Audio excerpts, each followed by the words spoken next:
Assalamualaikum warahmatullahi wabarakatuh. Di sini saya akan menguji asumsi klasik SPSS untuk memenuhi tugas dari Ibu Isti. Perkenalkan, nama saya Siska Wardatul Jannah dengan NPM 2102110039. Saya dari Acah 21. Oke, di sini saya mempunyai contoh data yang dimana saya mengambil contoh data tersebut dari hasil skripsinya seseorang. Di sini saya sudah menjadikannya dalam bentuk tabulasi data, yang dimana tabulasi data variabel ini terdiri dari dua variabel. Yang pertama yaitu ada independen dan yang kedua ada dependen. Variabel independennya sendiri terdiri dari 3, yaitu X1, X2, dan X3. Sedangkan variabel dependennya itu cuma ada 1. Oke, tanpa berlama-lama kita langsung saja mengolah tabulasi data ini ke SPSS. Langkah yang pertama, kita harus mengeblok dulu semua data ini. Kita blok.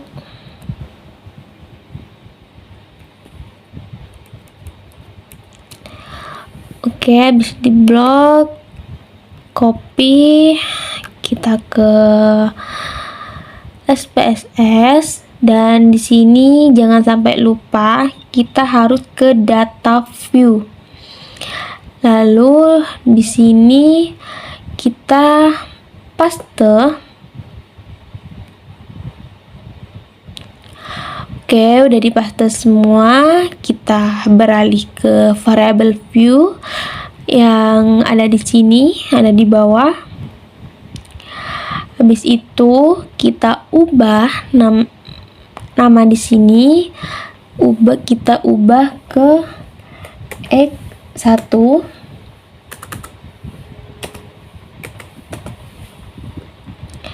Dan yang selanjutnya kita ubah ke X2. Selanjutnya kita ubah ke X3, dan yang terakhir kita ubah ke Y. Dan yang desimal ini kita ubah ke 0.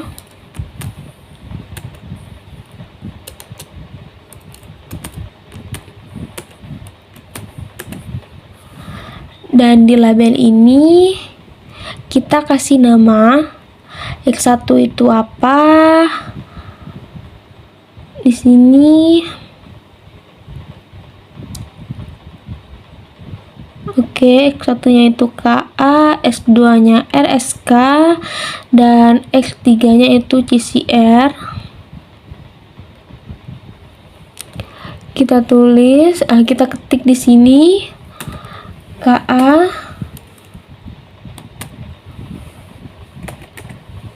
RSK,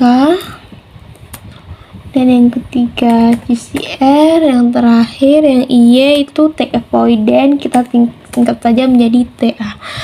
Selanjutnya di measure kita ubah ke scale semuanya. Oke, dan yang selanjutnya kita beralih ke analis yang berada di atas ini. Lalu kita ke regression. Habis ke regression kita ketik linear. Nah, habis itu X1, X2, dan X3 ini kita pindah ke independen, dan yang Y kita pindah ke dependen. Oke, langkah selanjutnya kita ke statistik, yang dimana R-score change ini dicontreng, deskriptif dicontreng, collinearity diagnostik dicontreng, Darwin-Watson juga dicontreng. Habis itu kita klik continue. Selanjutnya di plot yang Z-spread kita pindah ke X, kita pindah ke Y. Habis itu histogram dicontreng, normal probability plot juga dicontreng, lalu klik continue. Yang save, yang standard ini dicontreng. Habis itu kita klik continue. Yang option ini 0,5 dan yang ini 10. Oke, benar. Langsung kita klik continue. Dan yang style kita klik cancel. Habis itu kita klik OK.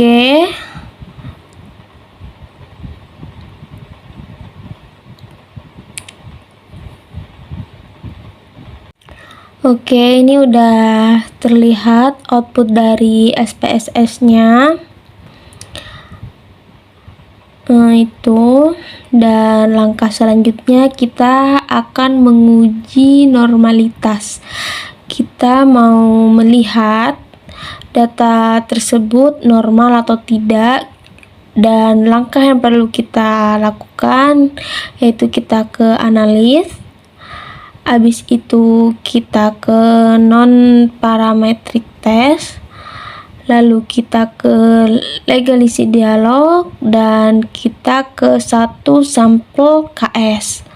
Nah, habis itu cukup yang standarnya ini yang paling bawah, kita pindah ke test variable list yang berada di sebelahnya, lalu kita klik OK. Nah, uji normalitas ini udah keluar. Dan kalian bisa lihat di tabel tersebut bahwa asimnya itu sebesar 0,092 yang tandanya di atas 0,05, yang berarti tabel tersebut normal, berarti data tersebut aman-aman saja. Langkah selanjutnya kita ke uji multikolinearitas, yang dimana kita bisa melihat di tabel koefisien, yang dimana uji multikolinearitas ini syaratnya toleran itu harus di atas 0,10 atau 0,1, sedangkan VIP ini harus di bawah 10. Itu tandanya berarti tidak terjadi multikolinearitas. Dan tabel yang saya uji ini tolerannya ini sekitar 0,862, yang berarti ini tandanya di atas 0,10 atau 0,1, sedangkan yang VIP itu 1,150, yang dimana tandanya yang VIP ini di bawah 10. Jadi tabel yang saya uji ini dapat dikatakan bahwa tidak terjadi multikolinearitas karena memenuhi syarat. Langkah selanjutnya kita ke uji heterosikratisitas, yang dimana kita bisa melihatnya di tabel scatter plot. Ya, di tabel scatter plot ini syarat dari uji heterosikratisitas itu yang dimana titik-titik yang berada di dalam tabel ini itu harus menyebar. Kalau titik-titiknya ini tidak menyebar, itu tandanya terjadi heterosikratisitas. Dan dari hasil data yang saya ambil contoh di sini, titik-titiknya itu menyebar.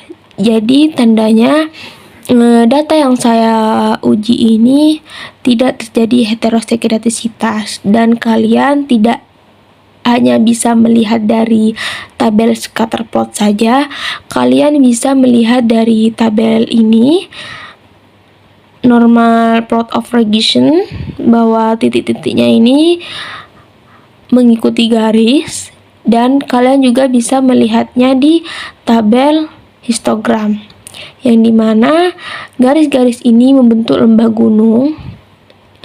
Itu tandanya tidak terjadi heterosikratisitas dari data yang saya uji ini.